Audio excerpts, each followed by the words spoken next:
If you can't afford a Harley, buy a Honda. Most people won't know.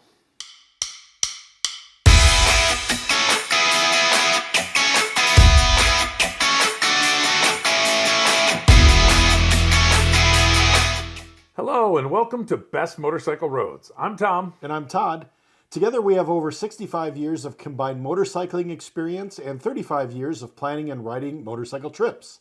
We're here to share with you everything we've learned over those years. Our goal at Best Motorcycle Roads is simple. Make your next motorcycle trip the best it can be. We'll dive into technology, planning, packing, the routes, other tips, and everything in between. From essential prep to unforgettable routes, we've got you covered. Before we kickstart today's journey, we ask you to sign up for our BMR Rider Alerts. It's our way of keeping you in the loop with the latest rides, tips, and stories. We promise no spam, only the essentials to enhance your motorcycle adventures. Join the BMR crew today. We'll put a link in the show notes. This segment about motorcycle gear reviews and tips we call the Toolkit. Let's talk literal toolkits. It's something that's really small and you can have with you. I know on a recent toolkit I put all the tools in like a quart-sized Ziploc bag, and it's a really small piece that's really helpful at times. A few things that I think, and it's kind of best as you're like maintenance in your bike to kind of take note of which tools you're using, so then you can kind of, I don't know if you want to mark them with a marker just so you know which ones are the ones that you're using. But, you need some Allen wrenches, a few various usually metric wrenches anymore. If you have a bike that has a chain, which is probably rare, you'll need some chain lube just in case. And then just always having a few rags is nice, cleaners and cleaning solution if you want it. Especially what I've noticed there is cleaning the windshield at times, or just, it depends on how you're riding. But it is nice to have a rag, something dripping or dropping them. And then a tire pressure gauge. And then as far as like we said with the Allen wrenches and the metric wrenches, it might be only 5 different ones you need. You don't really need as many as you think. You don't need the whole toolbox full. No, true. Yeah. And I like your idea. As you're working on your bike at home, maybe mark them, put a piece of tape on them and just write bike or essential bike. Yeah. That's a great idea. Paint pen, with a purple or something, different color. Yeah. Yeah. I suppose a little bit of colored electrical tape, whatever works. Yeah, that would work fine. But Whatever works. I like that idea. Then you're not, like you said, taking half your toolbox with you. And and then a flashlight is usually a good idea as well. Sometimes you're getting out there at night and you just can't. I can't see in the day, so I need the flashlight with a headlamp. Oh yeah, even better. Yeah. So it's always good. Be prepared. Yep, agreed. Ride-wise is the section we focus on planning and safety tips. When riding with all the different types of bikes, some things just to be aware of, like on long rides, how comfortable is your seat? Right. Those really vary. Stock seats in general aren't very good. You may want to consider getting... The old ones aren't so bad, but now it seems like I think they just force you into buying a seat. They do. Yeah. Probably one of the most uncomfortable seats I had was on my Royal Star. I had a 1999 Yamaha Royal Star, and they called it the potato chip seat. It was shaped like a Pringles potato chip. And man, not comfortable. No, 40 miles. And, you just wanted to stand up at that point. It was awful. Some other things are like the fuel mileage, or the range, I should say. Not mileage, the range. Before you're heading on a trip, make sure you kind of know in your group how far everyone can go on a tank. Right. Well, and I think we've talked about this a little bit before, but it has to do with if someone has that potato chip seat and they can only ride for 40 minutes, even though you want to keep riding harder and harder, it's no fun for them at all. Yeah. So just, I think in the planning of it, I think that's maybe where you're going with. That's it. Right. The fuel range too. And it's good to use fuel range, because each bike has a different size tank. In this rides, we know it can be 2 Goldwings, but the Gen 5 Goldwings have is it a 6-gallon tank like yours? 6 or 6.5. Yeah. And the new Gen 6 bikes have a 5.3, but the range is the same. Yeah. It really is important to think about that. And then knowing also a little bit when the weather is different, Like if you're riding into the wind, everyone's fuel mileage is going to be much worse. You know, you just get tugged down by that, and it's a difference. Yeah, and highway speeds too. If you're out on True. the interstate, Yep. 65, 70, 75 miles per hour, you might lose 10 miles per gallon. And then, you know, two up, you know, again. Or if you're on two Yeah. up, yeah. Yeah. Yeah, in the wind will make a big difference Right. on that too. Yeah, for sure. Yeah. So, yeah, think about that. Your seat, your fuel range. When you're planning, how many bugs per mile can you handle? I remember that because honestly, though, like I distinctly remember a time we were riding in the evening. I had a bike that had no windshield. Like it was like 6 inches tall, and we would we stop, and like Brad and Mike would be cleaning their windshield off, and I'm cleaning my helmet Face off because it was so bad. Yeah. So yeah, no, it's joking, but yeah, you'll eat a lot more bugs when your windshield's smaller. Yeah, that's true. Or you don't have a windshield. Yeah, well, it's technically had one. Yeah, right. I just wouldn't recommend it for a long trip, not to have one. The next segment is what we call the mile marker. It's our story segment. For the mile marker story today, we're going to talk about a suggestion made by Interceptor Moto. Heads up to Interceptor Moto. He said, like, how is it different taking rides and trips on the different types of bikes you had? So I think what we can do, Todd, is like walk through some of the different types of bike models, the differences between those when you're riding them.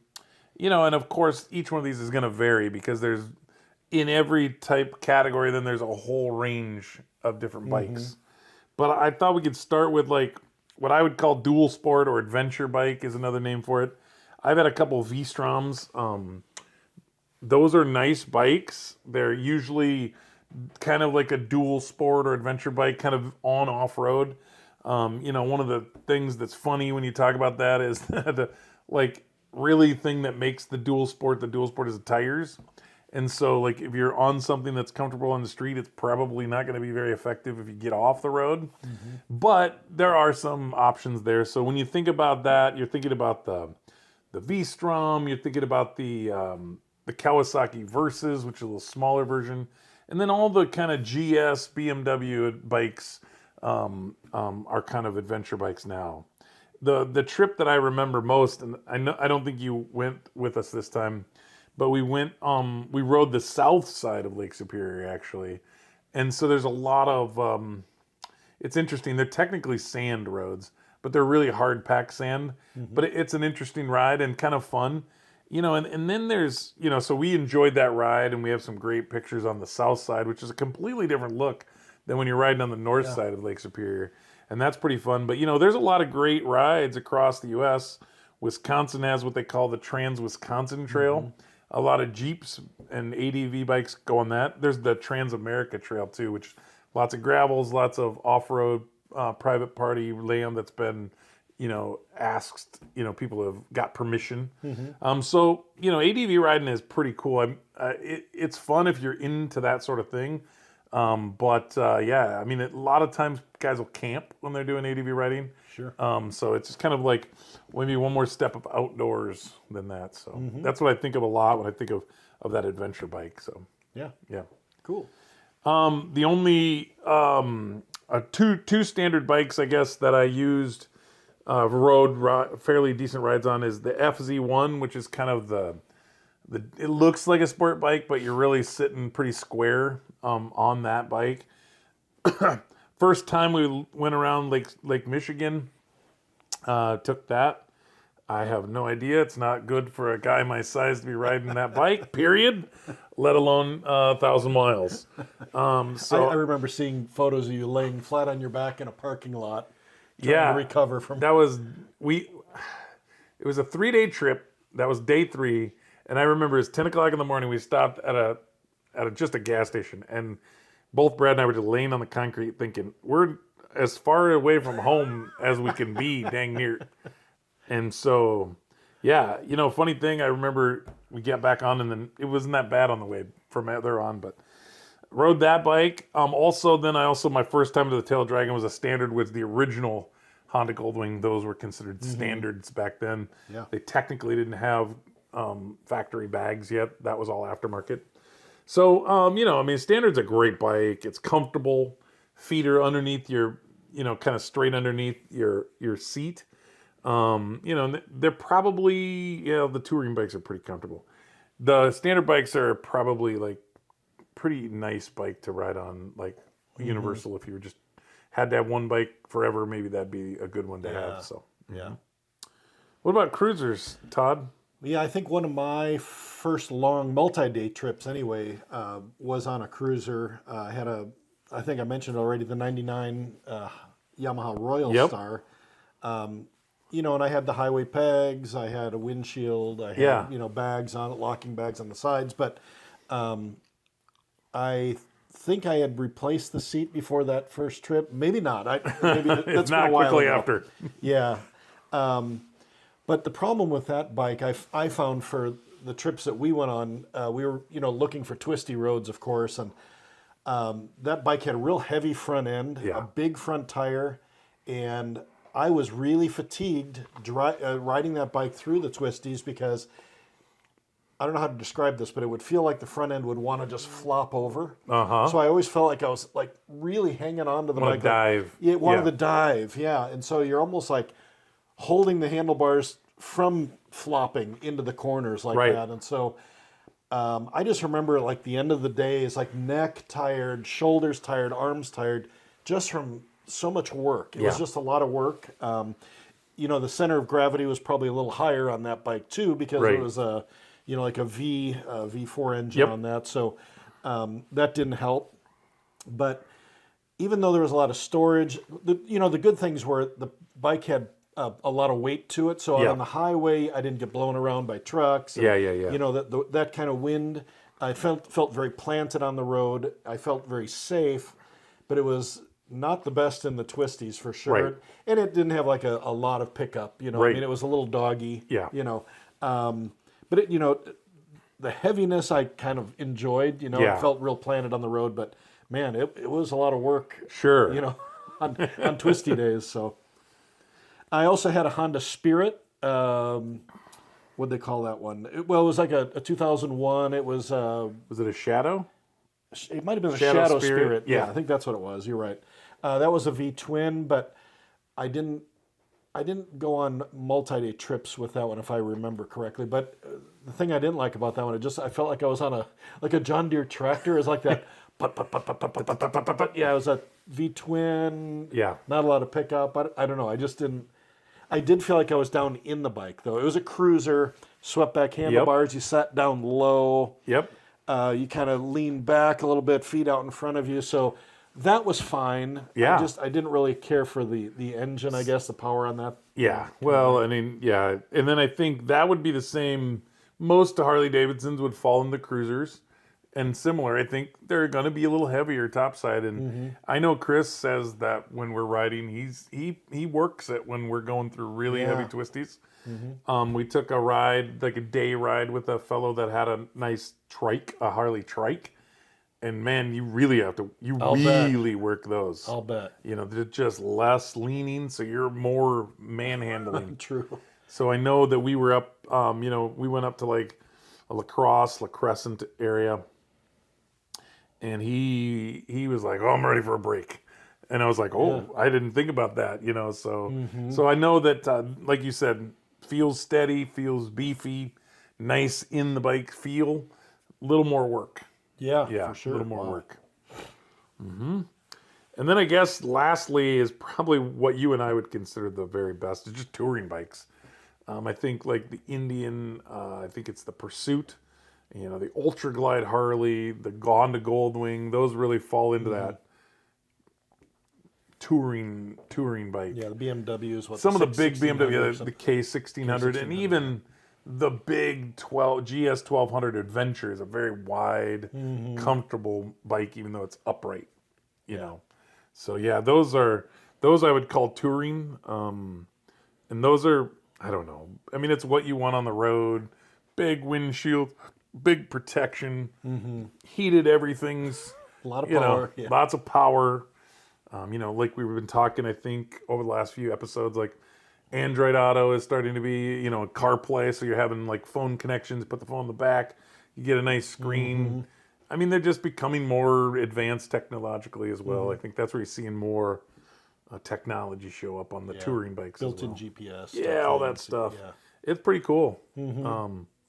Yeah, it's by far my favorite bike. I wish I would have bought one a long time ago. I mean, I didn't need all the other bikes. If I just started with that Goldwing, I tell you. Yeah, a lot of people will buy the cruisers to ride around. They're nimble, and you're in town.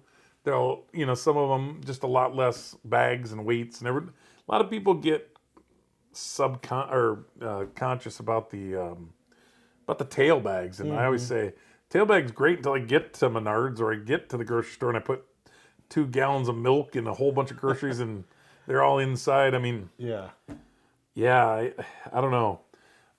I don't buzz around town, I guess, that much. So true. Yeah. But so as far as that goes, I said I'd probably say I'd like the touring bike as well. So, but we pretty much just ride touring. We're not riding too much, like commuting or anything. I mean, if you're commuting, I'm sure you're going to want something that's a little tighter, easier to get around with, more like a standard. Yep. Yeah. The podcast can be found on bestmotorcycleroads.com/podcast. All the information you need will be there, but you can subscribe on Spotify, Amazon Music, Apple, Pocket Casts, and YouTube. This is the interactive segment. We will be looking for input from you. We want you to send us your questions and suggestions for roads, topics, and anything else you have on your mind. Today's Roadside Q&A comes from Deb. Deb wants to know, do we ever worry about someone messing with our bikes at night when we're staying at hotels or motels, and what do we do to keep it safe? Yeah. I don't know. For me, Tom, I don't know, in 25 years, I haven't, or 30 years, I haven't really worried about that. Yeah. And I don't know if it's maybe we're staying kind of in smaller towns or we're staying on the outskirts of town. We're not, down in cities or anything like that. So, I've never really worried about it. I mean, I do take my GPS off the bike if it's on the handlebars. I'll take my phone in, of course. And, carry my helmet in because usually I'm recharging my headset or something. But, the steering, handlebars will lock and bags are locked. So I really don't worry about it too much. And even when we're stopped for a meal somewhere, I just set my helmet on the seat, throw my jacket over the top of that, and I don't worry about it too much. I mean, what are your thoughts? Yeah, I mean, I agree. Where we are hanging out is probably not the places to worry. Yeah. I know I've left a helmet on a bike hoping someone would steal it a couple times because I didn't like it. I'm downtown Iowa City, and I'm thinking, great, this is perfect. Somebody will steal it, then I can get a new one. They didn't. I think if you're concerned about it, there's a couple things that's interesting. So a lot of times you're going to mount the GPSs with a RAM mount. Mm-hmm. And so there's either the RAM mount brand, or there's some other brands that have I guess you'd call it it's a special key or something. Yeah. I've ordered some. There's some smaller aluminum ones. RAM mounts are nice. They're big and bulky, but they're big and bulky. Mm-hmm. But I found some more recently that were smaller, and you can kind of tighten them up. And then there's just like a little plastic key, which just is enough, I think, to keep it from that way. Then it can't take off the GPS. Even on the Garmin's, they sell a certain mount that you can, it locks on there, so you really have to break it to get it off. Mm-hmm. So at nighttime, if you want to take it in, you can pop it off. We may have talked about this in the past, but another good short-term solution for when you're going to walk around in a town, or if you're going to a restaurant, you can get one of the bike locks, for a bicycle. Mm-hmm. They usually have a cable, and then you can string that through your helmet, and you can string it through your jacket. And then if you have bags, you could string it through your bags if they're and then it just locks. And it's just about the visual prevention. If somebody wants it, they're stealing it. Almost better to not make it too hard than to make it, feel difficult. There's locks that you can put on your disc brakes. So there's a little clamp. Those are popular in Europe. You can get also low jack for bikes. I know that's a requirement to have a motorcycle in Europe. You have to have that cellular low jack on there. And then the last thing is something that we use for protection at night, but also, kind of out of sight, out of mind, throw the cover over the bike. Mm-hmm. And most people are not going to monkey around with getting in it if they can't see it. So if you throw a cover on, they've got full covers, half covers, and those cover up everything, and then they're not looking at it, and they're just, Yeah, I throw a half cover on at night as well. And, like you said, if if it's more work to take the cover off, and then it's like Yeah, don't bother, so. yeah, I think that's pretty much it. And the newer bikes with the fobs are getting easier too, just from the whole bike perspective. You don't have to take the keys out; they're in your pocket. I find myself half time leaving the stinking phone on the bike by accident and going back out. I have to go back out and get it. So.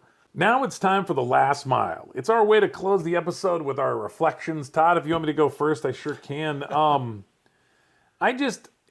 I've really enjoyed, I know you guys make fun of me because I change bikes, more than my underwear maybe, but I've enjoyed the different motorcycles. I actually even have like a little scooter that I sometimes ride around, like it's a Honda 600.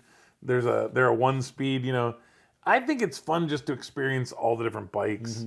I can't say that I'd want to own one of them all because I don't think I would drive them that much, but it's been fun just learning about them, the different nuances of each one of them.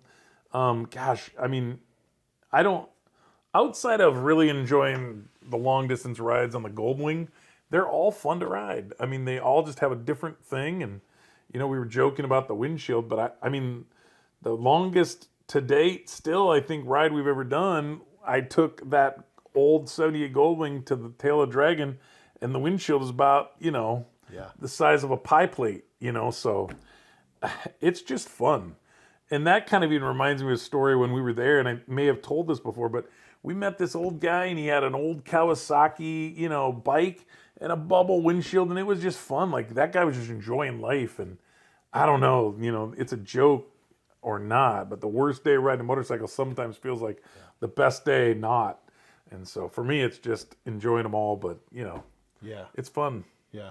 And, hearing you say that reminded me, one of my favorite bikes that I ever had was, really my first bike was my 85 Honda Magna.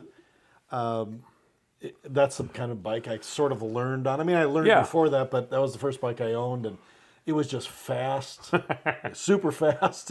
Rip your head off, when you're accelerating, and enjoyed that a whole bunch. And I had a fairing on that, but I too have enjoyed riding different bikes and owning different bikes, and then through that experience and now having the Goldwing, I really appreciate how how that cruiser has really revolutionized things. Oh man, or not cruiser, sorry, no, touring bike. And, but it was probably a nice stepping stone to go through the smaller bikes and then work my way up to and then honestly, like the older you get, the more comforts feel better. Yeah, absolutely. I mean, even after our most recent ride, I think my hands hurt for a couple days, and I have these big comfy grips on there, so it's fun, it's awesome. So if this episode revved up your day, don't keep it to yourself. Please like, subscribe, and share it with your crew. We're all about the thrill of the ride and the bond it creates. Keep the spirit of adventure alive, and remember, bikes, friends, and endless roads. The stories ride forever. Take care.